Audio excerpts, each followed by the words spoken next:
Hi friends, welcome back to my channel, or welcome if you're new.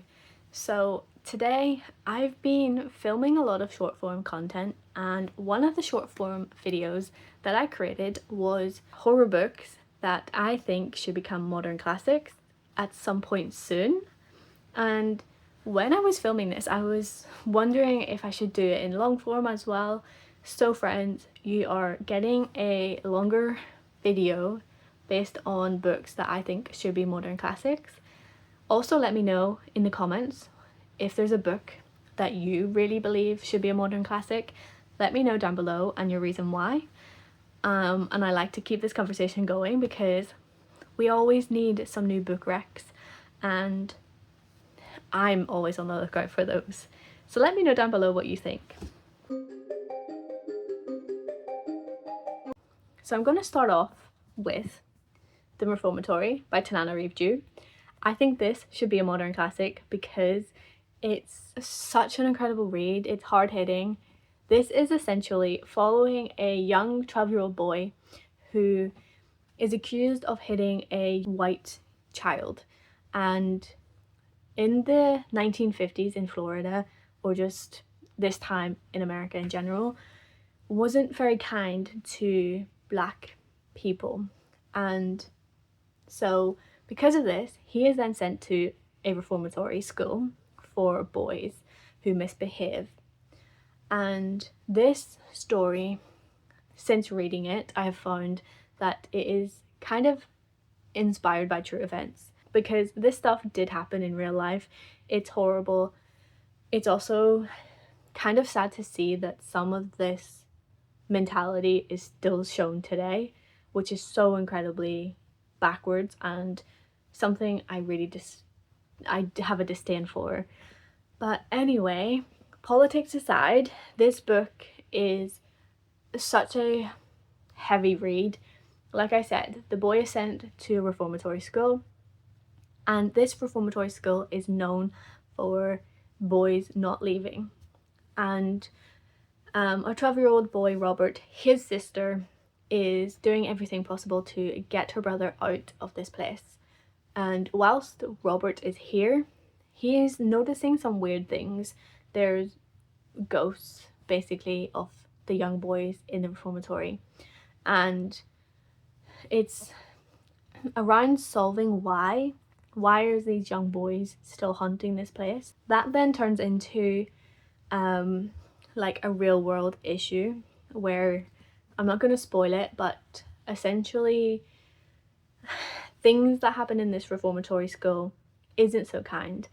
And this book mixes real world horror with the supernatural so well, and I love the jumps between Robert in the reformatory and the sister who is out in the real world trying her best to get her brother out of this place. This was such a hard book to read, but so necessary. I really felt the emotions of this book. All of these twists were so well placed. You didn't want to stop reading this, and trust me, the size put me off for such a long time, but I'm so glad I decided to pick this book up last year because it's a book I don't stop thinking about. And because of the writing and this topic that it's discussing, I think that it would make an incredible horror modern classic.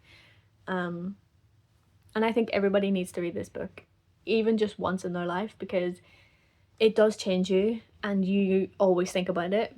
And yeah, let me know if you also agree with this one. Next is a book that is set in England, and that's The Lamb by Lucy Rose. Now hear me out. I think this should become a modern classic because of the writing style and also the folk side of things. I feel like folk stories really do lean towards being classics, and this as a modern horror classic would be so incredible. This book is already receiving so much love. It recently just won an award as well, so huge congratulations to Lucy for that. And I can see why, because this book was incredible. And for The Lamb, it's basically following Margot, who's a young protagonist, and her mother.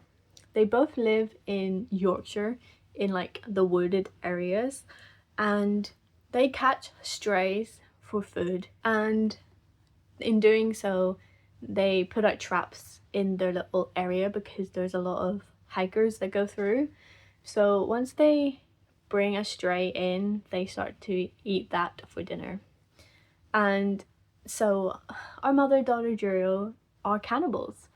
And this is, like I said, it's a folk story, but it's also like a mother-daughter love story. Like Margot is telling us like how much she wants her mother to love her, but when another stray comes along, but they don't eat this stray ends up staying. Margot's mother becomes so obsessed with this new stray that they become lovers, and Margot feels really left out at this point.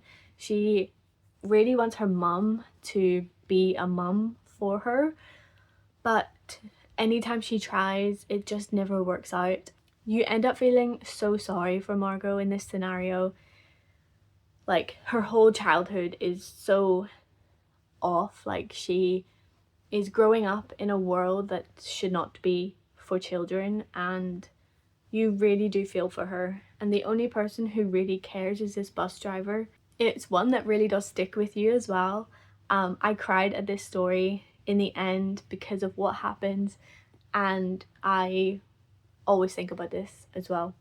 And I also recommend it quite a bit now. So that's why I think it should become a modern classic. Next we have Knock Knock Open Wide by Neil Sharpson. Now this is a book I've just recently read, and I read this for catching up on my Buzzwordathon challenges, and I wasn't going to pick it up for a really long time, but because it is one of the only books I own that can fit a theme, I had to read it. And I don't know why I haven't read it before, because this book is incredible. Again, it's another folk story, but this time it's set in Ireland, and I mean, I have to represent at some point. It doesn't feel like a book that you're reading. You also don't realise time has passed when you're reading this book. At least I didn't.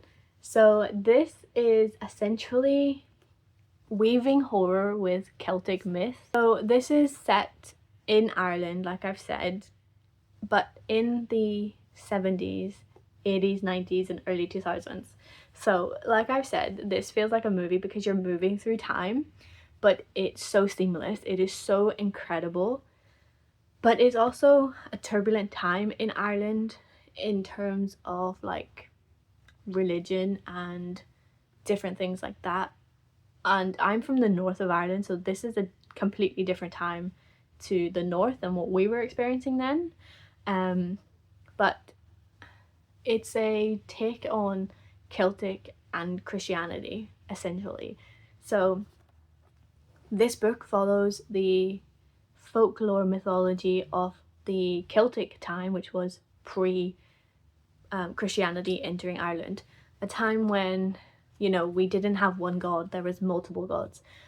We were more Celtic pagan than Christians Catholic. So I really enjoyed that aspect. It's really touching upon Ireland's origins, when these myths were ripe, and now they're considered just stories. But these Celtic myths really shaped Irish life back then, and I loved how that was developed within this story. This is a really terrifying look into how much supernatural hauntings can affect a family. Essentially, we're following Betty, who meets Aisling when they're going to college in the early 90s, and they become really close. They become girlfriends, which is very uncommon in Ireland at that time. That is very frowned upon, but really interesting to see how society was dealing with that back then. An Aisling family is being haunted, or she would say cursed, by something, and Betty and Aisling kind of go on this hunt to solve the family drama and put an end to what's happening. There's a lot of heartbreak and secrets and family issues that come up. But overall, I really enjoyed this story and how it's told, and the resolution that came from this was so incredible. And like I said, the Celtic folklore was so incredibly done, and I know that I'm not all that well versed in Celtic lore, but I do know little bits here and there. If you're really interested in the Celtic folklore in this story, I would highly recommend doing some further reading on the Morrigan story, because that is essentially what this book's about. It is so intriguing, and I really loved this book, which is why I think it should be a modern classic at some point. And especially if more people read this book, they'll see why. Next up, we have The Unworthy by Agustina Bazterrica. Now, this is a story that is not set in any place in our world. This is set in a world where climate catastrophe has happened and it sent a world into chaos. Our nun, our main character, she is in this sisterhood that cut themselves off from this chaotic world in order to survive. Now, this sisterhood is not what it seems. There are different rankings, and our main character is one who doesn't have the luxury. She's basically locked in a room that she's cut off a lot of the time, and this is written in diary entry form, so we are learning about the outside world, what is happening in the sisterhood inside the convent, but also slowly learning about her past and what led her to going into the convent. And it's all because she meets somebody on the outside and she tries to save. It is so incredibly written. I loved how you felt so immersed in the story that you were picking up a diary in like a museum and reading from the past and what's happened to this woman and her life. It is so incredibly written, and I think for me what I really enjoyed was the continuity in the story. So there'll be points in the story where our character just stops writing mid-sentence, and then there's a chapter break and it picks up again, but it's a completely different point, and she basically says, oh well, in my last entry I was hearing footsteps outside and I had to stop because we're not allowed to do this, like we're not allowed to write. It's so incredible, and she uses anything she can find to write on, so like scrap pieces of paper or napkins, and she uses blood to write if there's no ink. There's a lot of continuity in this story, and I loved how everything was pieced together. It's a short read. I read this in one sitting because it was so all-encompassing. I didn't want to stop. It was bleak, it's brutal, but it's such an incredible book. Highly recommend. Next, is anybody surprised by this one? The Only Good Indians by Stephen Graham Jones. I talk about this book so many times. It's in my favourites list. I love this book so much. It's a book that changed me. It changed my brain chemistry. I love this book so much. I always recommend it, like I said. Essentially this is following friends who kill on some sacred land, and they kill an elk, which is sacred, and they are then hunted 10 years later by